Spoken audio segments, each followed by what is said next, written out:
Right, here is our repaired motor,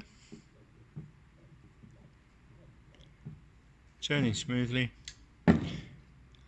all assembled, new bearings, ready in theory to remagnetise, but I'm not going to remagnetise it for one simple reason.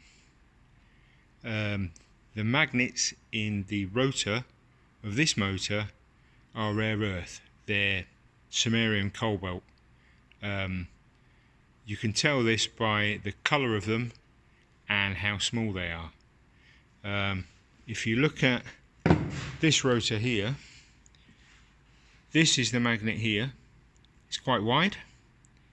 Now if you go back in the video and look at the magnet of the rotor in this motor, it's very thin, very shiny.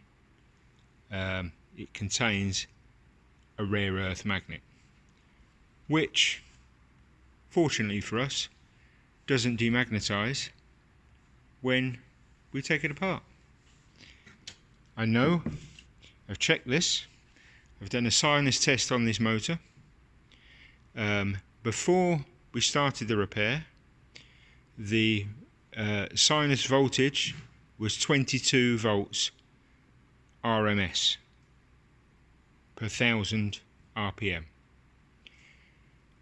We've taken it apart, we've repaired the laminations on the rotor, put it back together with new bearings, and now the sinus voltage is 22.9.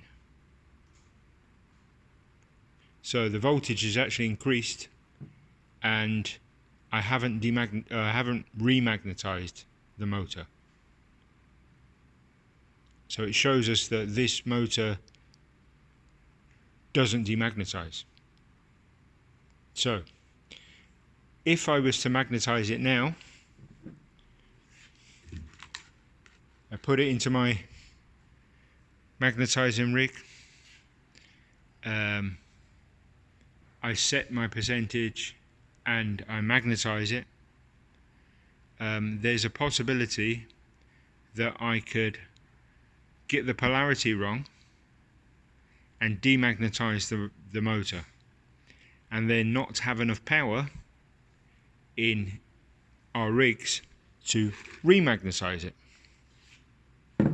So for this reason, we have to check and double check what materials the rotors are made of. This is ceramic. This will demagnetize fairly simply, fairly easily. You can tell if you get a screwdriver, this will have a bit of magnetism, not a lot. This one, when I was trying to fit the bearings were getting stuck to the outside. It was horrible. It was like working with a normal servo motor rotor. Very powerful magnets. Okay, so now we'll test it. Right. Stepper motor is now connected up to our Pacific Scientific stepper drive.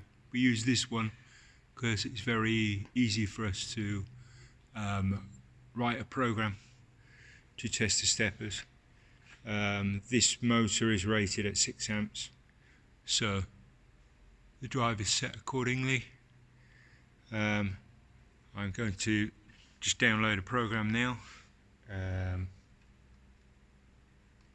Can't see it and can't take a video and do it at the same time, so I'll just pause this a moment. Right, this is a test program that rotates the motor backwards and forwards at varying speeds, up to I think about 2000 RPM. So now I'm just going to run the program, and hopefully the motor starts running through the program.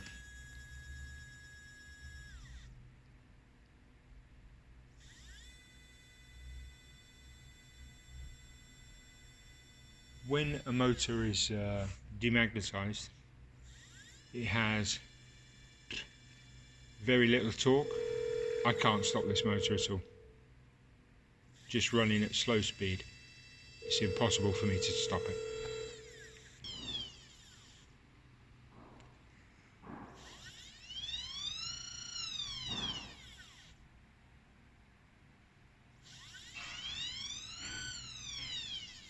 That motor is now was doing 1800 RPM, if you can see this. That's the speed.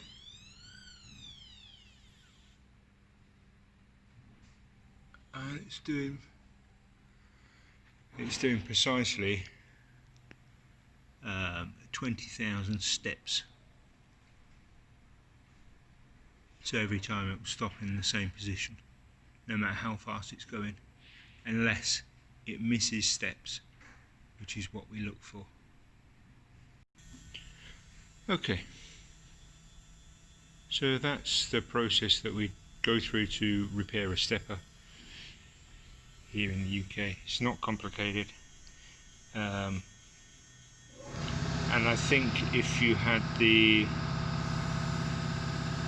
fixtures for your magnetizer, you could probably do it yourself quite easily in Holland. Here's something to think about. It will save time sending repairs to us. You just need any stepper drive, they're all virtually the same, and a magnetizing fixture.